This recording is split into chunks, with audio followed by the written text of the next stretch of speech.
Service and HVAC Incorporated. Today we're going to be installing a fuse box right here, just in case there's an overcurrent or something like that, a fault, some type of problem. It looks like it used to have a fuse box, but for some reason they took it off. I guess it was easier for the guys to just take it off and just run the line straight in there. So today we're going to be replacing that, and then the capacitor blew. So we're going to also be replacing the capacitor.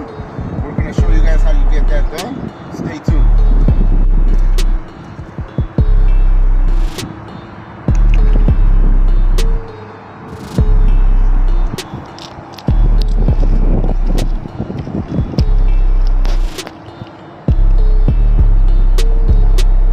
And this is when you do the old finger test.